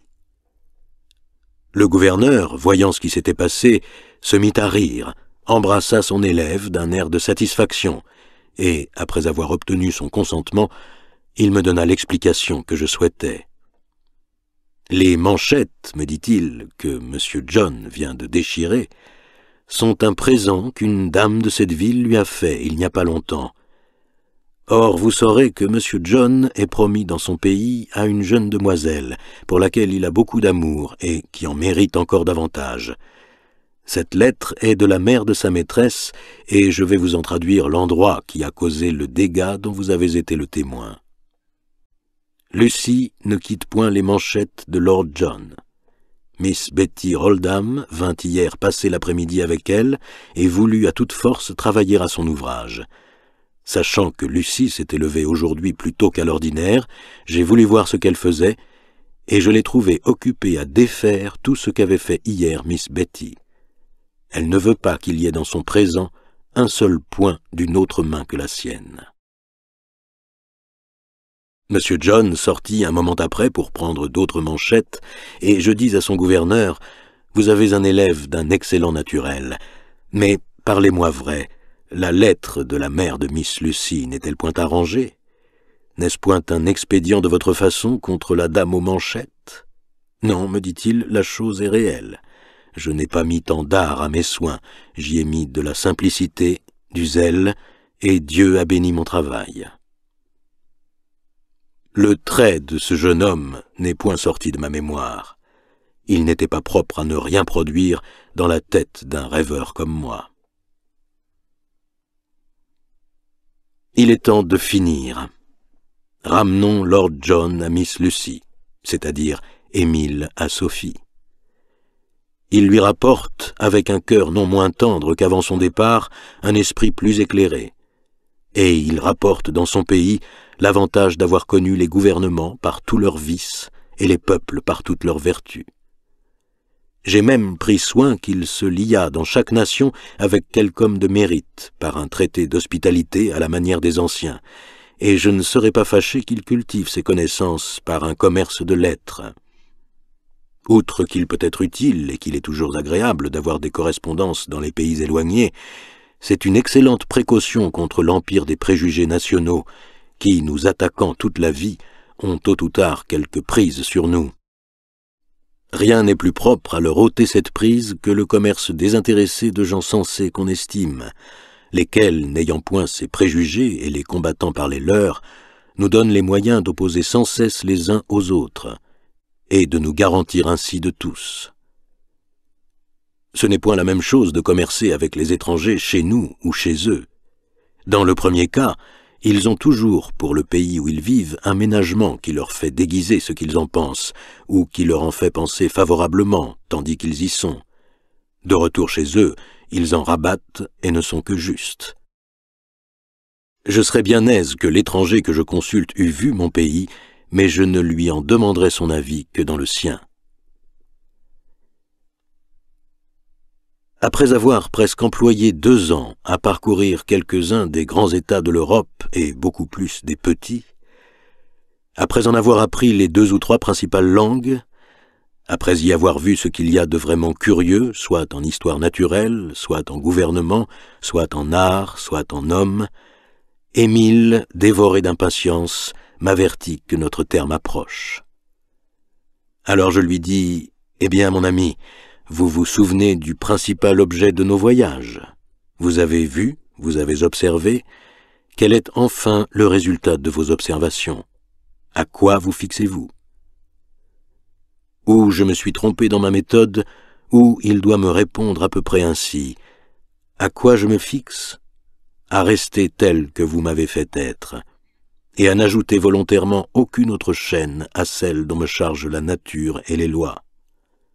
Plus j'examine l'ouvrage des hommes dans leurs institutions, plus je vois qu'à force de vouloir être indépendants, ils se font esclaves, et qu'ils usent leur liberté même en vains efforts pour l'assurer. Pour ne pas céder au torrent des choses, ils se font 1000 attachements, puis, sitôt qu'ils veulent faire un pas, ils ne peuvent, et sont étonnés de tenir à tout. Il me semble que pour se rendre libre, on n'a rien à faire. Il suffit de ne pas vouloir cesser de l'être. C'est vous, ô mon maître, qui m'avez fait libre en m'apprenant à céder à la nécessité. Qu'elle vienne quand il lui plaît, je m'y laisse entraîner sans contrainte. Et comme je ne veux pas la combattre, je ne m'attache à rien pour me retenir. J'ai cherché dans nos voyages si je trouverais quelque coin de terre où je puisse être absolument mien, mais en quel lieu parmi les hommes ne dépend-on plus de leur passion? Tout bien examiné, j'ai trouvé que mon souhait même était contradictoire, car dussé-je ne tenir à nulle autre chose, je tiendrais au moins à la terre où je me serais fixé. Ma vie serait attachée à cette terre comme celle des dryades l'était à leurs arbres. J'ai trouvé qu'empire et liberté étant deux mots incompatibles, je ne pouvais être maître d'une chaumière qu'en cessant de l'être de moi. Hoc erat in votis, modus agri ita magnus. C'était mon vœu, un domaine dont l'étendue ne serait pas trop grande. Je me souviens que mes biens furent la cause de nos recherches. Vous prouviez très solidement que je ne pouvais garder à la fois ma richesse et ma liberté. Mais quand vous vouliez que je fusse à la fois libre et sans besoin, vous vouliez deux choses incompatibles, car je ne saurais me tirer de la dépendance des hommes qu'en rentrant sous celle de la nature. Que ferais-je donc avec la fortune que mes parents m'ont laissée? Je commencerai par n'en point dépendre. Je relâcherai tous les liens qui m'y attachent. Si on me la laisse, elle me restera. Si on me l'ôte, on ne m'entraînera point avec elle. Je ne me tourmenterai point pour la retenir, mais je resterai ferme à ma place. Riche ou pauvre, je serai libre. Je ne le serai point seulement en tel pays, en telle contrée, je le serai par toute la terre. Pour moi, toutes les chaînes de l'opinion sont brisées, je ne connais que celle de la nécessité. J'appris à les porter dès ma naissance, et je les porterai jusqu'à la mort, car je suis homme. Et pourquoi ne saurais-je pas les porter, étant libre, puisque, étant esclave, il les faudrait bien porter encore, et celle de l'esclavage pour surcroît. Que m'importe ma condition sur la terre, que m'importe où que je sois, partout où il y a des hommes, je suis chez mes frères, partout où il n'y en a pas, je suis chez moi. Tant que je pourrai rester indépendant et riche, j'ai du bien pour vivre, et je vivrai. Quand mon bien m'assujettira, je l'abandonnerai sans peine. J'ai des bras pour travailler, et je vivrai. Quand mes bras me manqueront, je vivrai si l'on me nourrit, je mourrai si l'on m'abandonne. Je mourrai bien aussi, quoiqu'on ne m'abandonne pas, car la mort n'est pas une peine de la pauvreté, mais une loi de la nature. Dans quelque temps que la mort vienne, je la défie. Elle ne me surprendra jamais faisant des préparatifs pour vivre. Elle ne m'empêchera jamais d'avoir vécu. Voilà, mon père, à quoi je me fixe. Si j'étais sans passion, je serais, dans mon état d'homme, indépendant comme Dieu même, puisque, ne voulant que ce qui est, je n'aurais jamais à lutter contre la destinée. Au moins, je n'ai qu'une chaîne. C'est la seule que je porterai jamais, et je puis m'en glorifier. Venez donc, donnez-moi Sophie, et je suis libre. Cher Émile, je suis bien aise d'entendre sortir de ta bouche des discours d'homme et d'en voir les sentiments dans ton cœur. Ce désintéressement outré ne me déplaît pas à ton âge. Il diminuera quand tu auras des enfants, et tu seras alors précisément ce que doit être un bon père de famille et un homme sage. Avant tes voyages, je savais quel en serait l'effet. Je savais qu'en regardant de près nos institutions, tu serais bien éloigné d'y prendre la confiance qu'elles ne méritent pas. C'est en vain qu'on aspire à la liberté sous la sauvegarde des lois. Des lois, où est-ce qu'il y en a, et où est-ce qu'elles sont respectées? Partout tu n'as vu régner sous ce nom que l'intérêt particulier et les passions des hommes. Mais les lois éternelles de la nature et de l'ordre existent. Elles tiennent lieu de lois positives aux sages. Elles sont écrites au fond de son cœur par la conscience et par la raison. C'est à celle-là qu'il doit s'asservir pour être libre. Et il n'y a d'esclave que celui qui fait mal, car il le fait toujours malgré lui. La liberté n'est dans aucune forme de gouvernement, elle est dans le cœur de l'homme libre. Il la porte partout avec lui. L'homme vil porte partout la servitude. L'un serait esclave à Genève et l'autre libre à Paris. Si je te parlais des devoirs du citoyen, tu me demanderais peut-être où est la patrie, et tu croirais m'avoir confondu. Tu te tromperais pourtant, cher Émile, car qui n'a pas une patrie a du moins un pays. Il y a toujours un gouvernement et des simulacres de lois sous lesquels il a vécu tranquille. Que le contrat social n'ait point été observé, qu'importe, si l'intérêt particulier l'a protégé comme aurait fait la volonté générale, si la violence publique l'a garantie des violences particulières, si le mal qu'il a vu faire lui a fait aimer ce qui était bien, et si nos institutions mêmes lui ont fait connaître et haïr leurs propres iniquités. Ô Émile, où est l'homme de bien qui ne doit rien à son pays? Quel qu'il soit, il lui doit ce qu'il y a de plus précieux pour l'homme, la moralité de ses actions et l'amour de la vertu. Né dans le fond d'un bois, il eût vécu plus heureux et plus libre, mais n'ayant rien à combattre pour suivre ses penchants, il eût été bon sans mérite, il n'eût point été vertueux. Et maintenant, il sait l'être malgré ses passions. La seule apparence de l'ordre le porte à le connaître, à l'aimer. Le bien public, qui ne sert que de prétexte aux autres, est pour lui seul un motif réel. Il apprend à se combattre, à se vaincre, à sacrifier son intérêt à l'intérêt commun. Il n'est pas vrai qu'il ne tire aucun profit des lois. Elles lui donnent le courage d'être juste, même parmi les méchants. Il n'est pas vrai qu'elles ne l'ont pas rendu libre. Elles lui ont appris à régner sur lui. Ne dis donc pas « que m'importe où je sois ». Il t'importe d'être où tu peux remplir tous tes devoirs. Et l'un de ces devoirs est l'attachement pour le lieu de ta naissance. Tes compatriotes te protégèrent, enfant, tu dois les aimer étant homme. Tu dois vivre au milieu d'eux, ou du moins en lieu d'où tu puisses leur être utile autant que tu peux l'être, et où ils sachent où te prendre si jamais ils ont besoin de toi. Il y a telle circonstance où un homme peut être plus utile à ses concitoyens hors de sa patrie que s'il vivait dans son sein. Alors il doit n'écouter que son zèle et supporter son exil sans murmure. Cet exil même est un de ses devoirs. Mais toi, bon Émile, à qui rien n'impose ces douloureux sacrifices, toi qui n'as pas pris le triste emploi de dire la vérité aux hommes, va vivre au milieu d'eux. Cultive leur amitié dans un doux commerce. Sois leur bienfaiteur, leur modèle.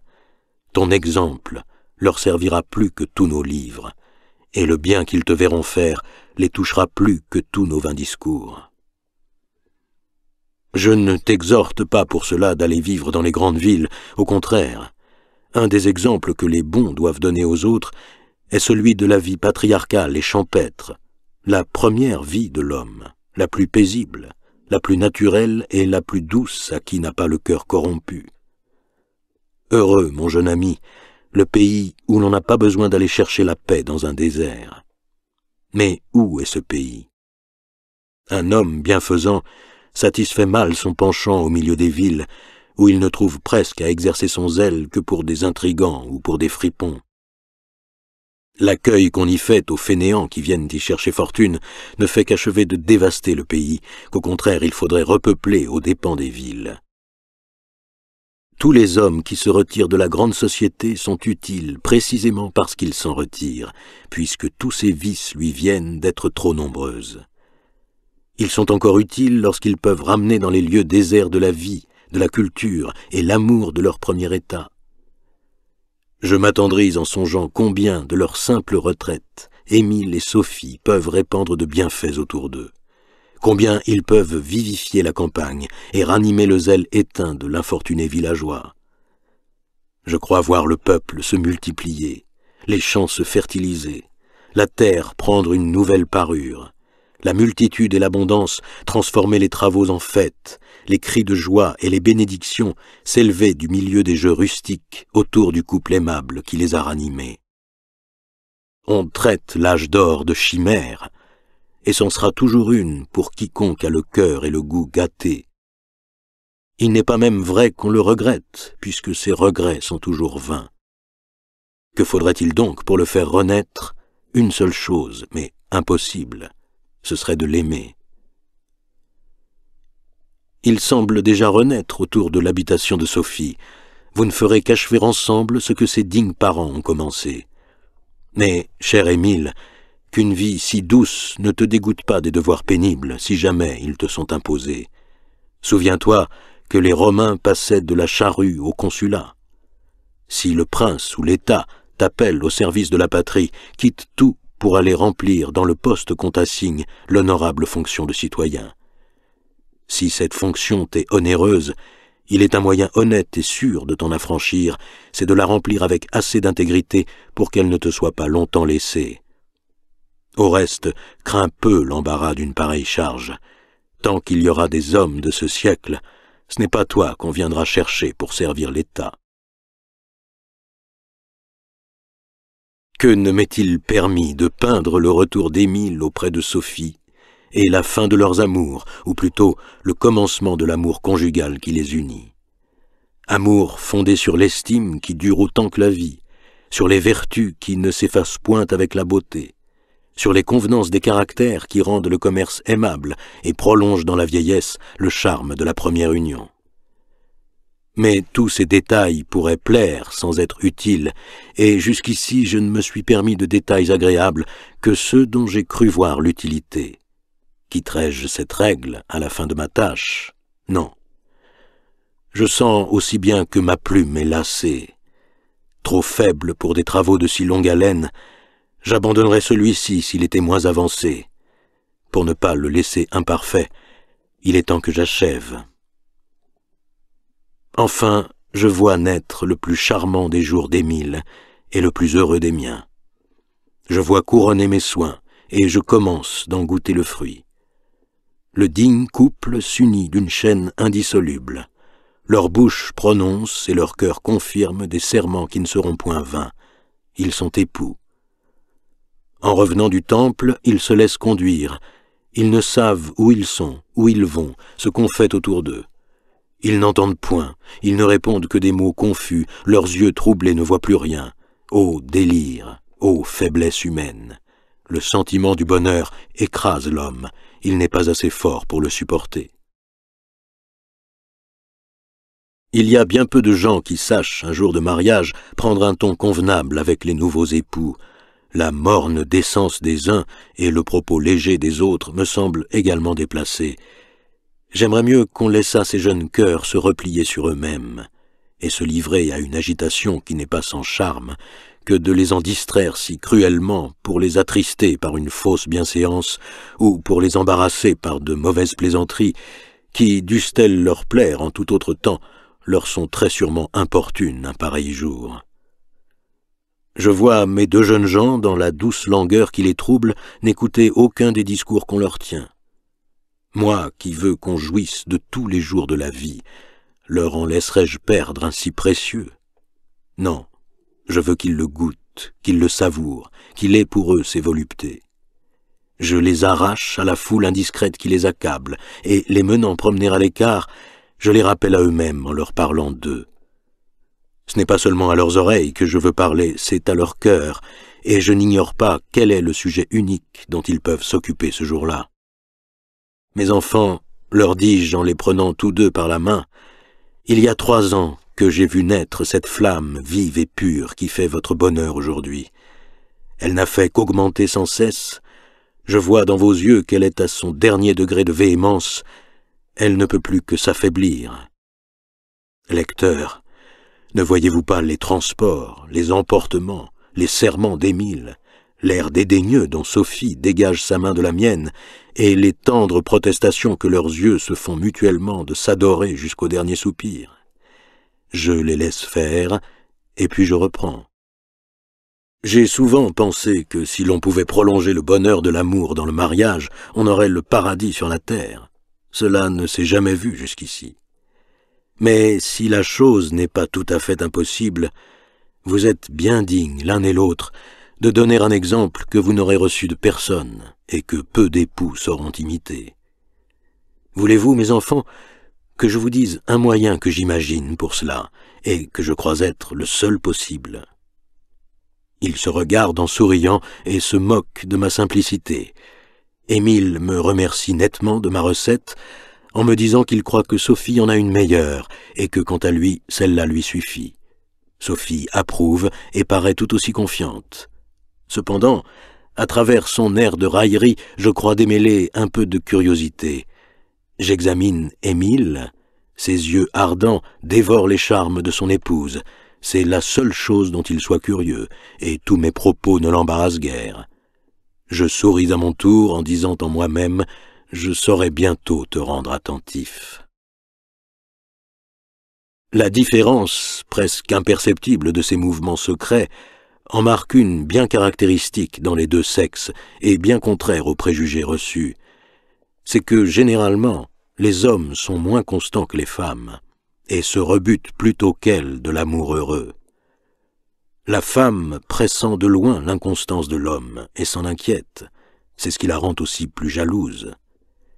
Quand il commence à s'attiédir, forcée à lui rendre pour le garder tous les soins qu'il prit autrefois pour lui plaire, elle pleure, elle s'humilie à son tour, et rarement avec le même succès. L'attachement et les soins gagnent les cœurs, mais ils ne les recouvrent guère. Je reviens à ma recette contre le refroidissement de l'amour dans le mariage. Elle est simple et facile, reprends-je. C'est de continuer d'être amant quand on est époux. En effet, dit Émile en riant du secret, elle ne nous sera pas pénible. Plus pénible à vous qui parlez que vous ne pensez peut-être. Laissez-moi, je vous prie, le temps de m'expliquer. Les nœuds qu'on veut trop serrer rompent. Voilà ce qui arrive à celui du mariage quand on veut lui donner plus de force qu'il n'en doit avoir. La fidélité qu'il impose aux deux époux est le plus saint de tous les droits, mais le pouvoir qu'il donne à chacun des deux sur l'autre est de trop. La contrainte et l'amour vont mal ensemble, et le plaisir ne se commande pas. Ne rougissez point, ô Sophie, et ne songez pas à fuir. À Dieu ne plaise que je veuille offenser votre modestie, mais il s'agit du destin de vos jours. Pour un si grand objet, souffrez, entre un époux et un père, des discours que vous ne supporteriez pas ailleurs. Ce n'est pas tant la possession que l'assujettissement qui rassasie. Et l'on garde pour une fille entretenue un bien plus long attachement que pour une femme. Comment a-t-on pu faire un devoir des plus tendres caresses et un droit des plus doux témoignages de l'amour? C'est le désir mutuel qui fait le droit, la nature n'en connaît point d'autre. La loi peut restreindre ce droit, mais elle ne saurait l'étendre. La volupté est si douce par elle-même. Doit-elle recevoir de la triste gêne la force qu'elle n'aura pu tirer de ses propres attraits? Non, mes enfants, dans le mariage, les cœurs sont liés, mais les corps ne sont point asservis. Vous vous devez la fidélité, non la complaisance. Chacun des deux ne peut être qu'à l'autre, mais nul des deux ne doit être à l'autre qu'autant qu'il lui plaît. S'il est donc vrai, cher Émile, que vous vouliez être l'amant de votre femme, qu'elle soit toujours votre maîtresse et la sienne. Soyez amant heureux, mais respectueux. Obtenez tout de l'amour sans rien exiger du devoir, et que les moindres faveurs ne soient jamais pour vous des droits, mais des grâces. Je sais que la pudeur fuit les aveux formels et demande d'être vaincu, mais avec de la délicatesse et du véritable amour, l'amant se trompe-t-il sur la volonté secrète? Ignore-t-il quand le cœur et les yeux accordent ce que la bouche feint de refuser? Que chacun des deux, toujours maître de sa personne et de ses caresses, ait droit de ne les dispenser à l'autre qu'à sa propre volonté. Souvenez-vous toujours que, même dans le mariage, le plaisir n'est légitime que quand le désir est partagé.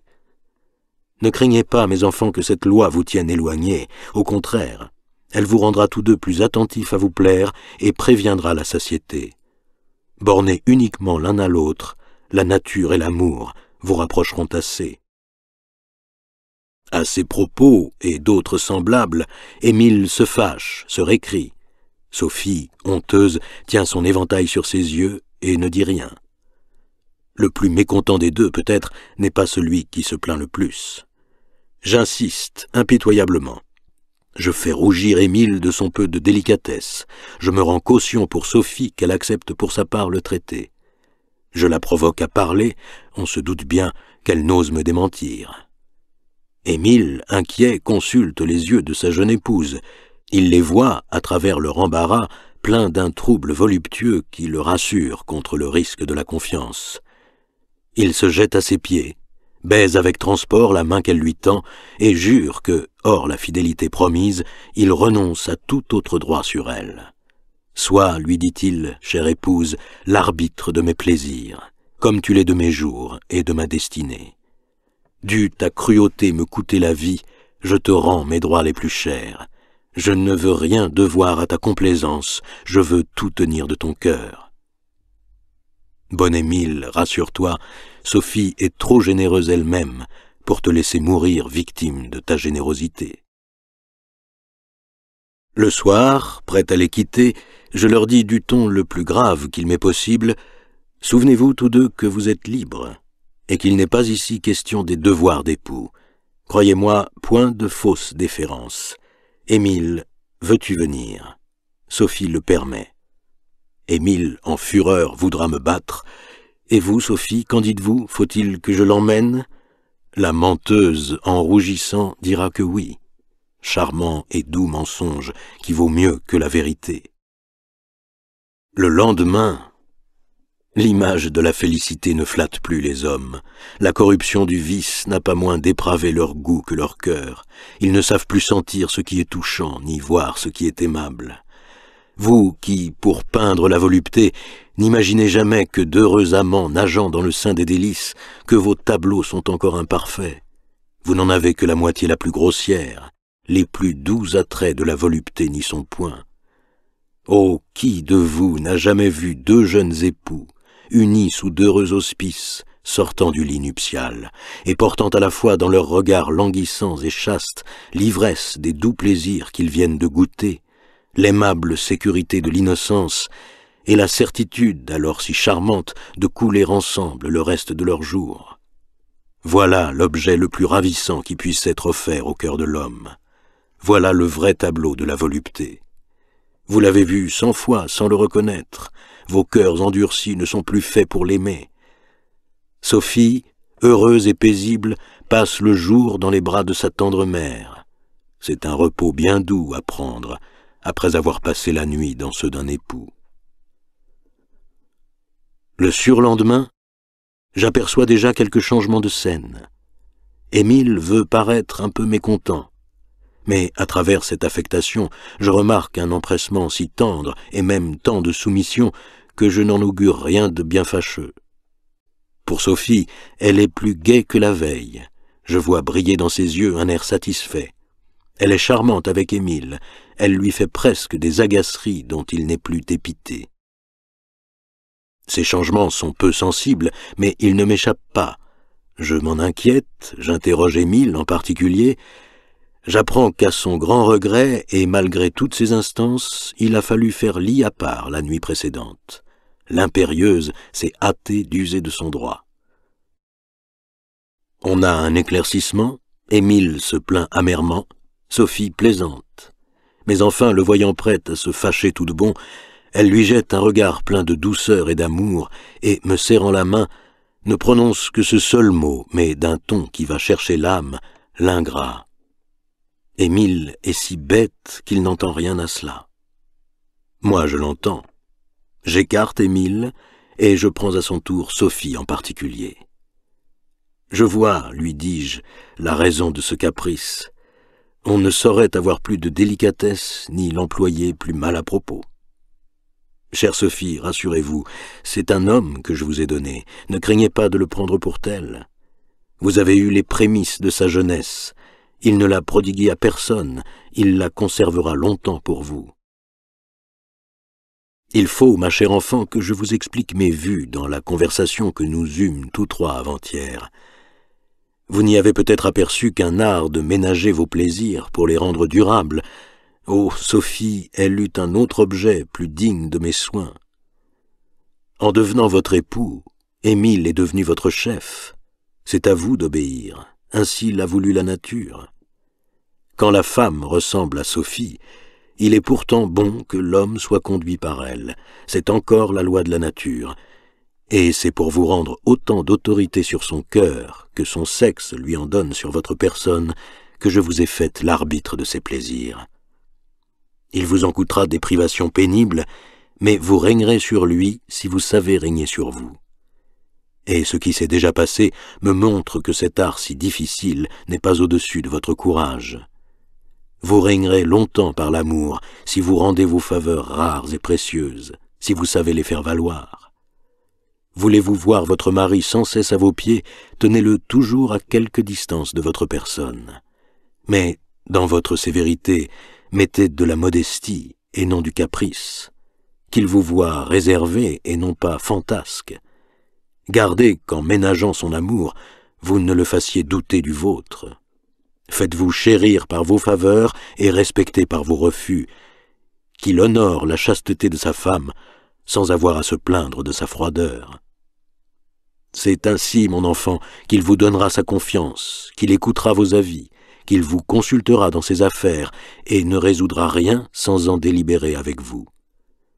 C'est ainsi que vous pouvez le rappeler à la sagesse quand il s'égare, le ramener par une douce persuasion, vous rendre aimable pour vous rendre utile, employer la coquetterie aux intérêts de la vertu et l'amour au profit de la raison.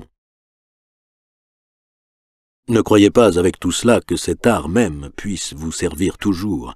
Quelque précaution qu'on puisse prendre, la jouissance use les plaisirs, et l'amour avant tous les autres.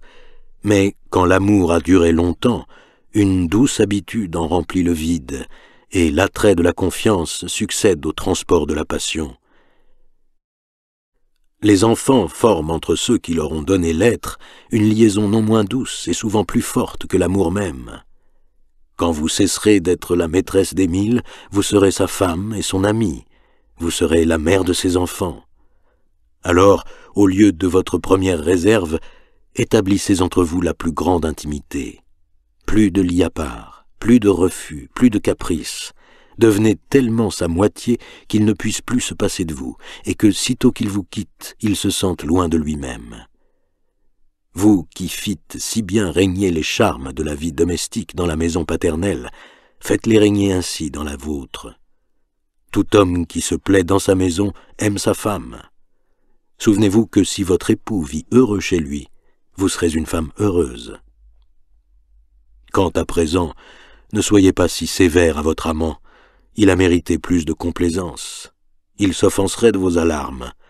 Ne ménagez plus si fort sa santé aux dépens de son bonheur, et jouissez du vôtre. Il ne faut point attendre le dégoût, ni rebuter le désir.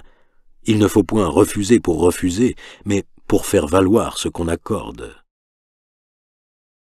Ensuite, les réunissant, je dis devant elle à son jeune époux, il faut bien supporter le joug qu'on s'est imposé. Méritez qu'il vous soit rendu léger. Surtout, sacrifiez aux grâces, et n'imaginez pas vous rendre plus aimable en boudant. La paix n'est pas difficile à faire, et chacun se doute aisément des conditions. Le traité se signe par un baiser. Après quoi je dis à mon élève, « Cher Émile, un homme a besoin toute sa vie de conseils et de guides. J'ai fait de mon mieux pour remplir jusqu'à présent ce devoir envers vous. Ici finit ma longue tâche et commence celle d'un autre. J'abdique aujourd'hui l'autorité que vous m'avez confiée, et voici désormais votre gouverneur. » Peu à peu, le premier délire se calme et leur laisse goûter en paix les charmes de leur nouvel état. Heureux amants, dignes époux, pour honorer leur vertu, pour peindre leur félicité, il faudrait faire l'histoire de leur vie. Combien de fois, contemplant en eux mon ouvrage, Je me sens saisi d'un ravissement qui fait palpiter mon cœur. Combien de fois je joins leurs mains dans les miennes en bénissant la Providence et poussant d'ardents soupirs. Que de baisers j'applique sur ces deux mains qui se serrent, de combien de larmes de joie ils me les sentent arroser. Ils s'attendrissent à leur tour en partageant mes transports. Leurs respectables parents jouissent encore une fois de leur jeunesse dans celle de leurs enfants. Ils recommencent pour ainsi dire de vivre en eux, ou plutôt ils connaissent pour la première fois le prix de la vie. Ils maudissent leurs anciennes richesses qui les empêchèrent au même âge de goûter un sort si charmant. S'il y a du bonheur sur la terre, c'est dans l'asile où nous vivons qu'il faut le chercher. Au bout de quelques mois, Émile entre un matin dans ma chambre et me dit en m'embrassant « Mon maître, félicitez votre enfant, il espère avoir bientôt l'honneur d'être père. Oh, quels soins vont être imposés à notre zèle, et que nous allons avoir besoin de vous. À Dieu ne plaise que je vous laisse encore élever le fils après avoir élevé le père. À Dieu ne plaise qu'un devoir si saint et si doux soit jamais rempli par un autre que moi, dussé-je aussi bien choisir pour lui qu'on a choisi pour moi-même. Mais restez le maître des jeunes maîtres. Conseillez-nous, gouvernez-nous, nous serons dociles. Tant que je vivrai, j'aurai besoin de vous. J'en ai plus besoin que jamais, maintenant que mes fonctions d'homme commencent. Vous avez rempli les vôtres, guidez-moi pour vous imiter. Et reposez-vous. Il en est temps.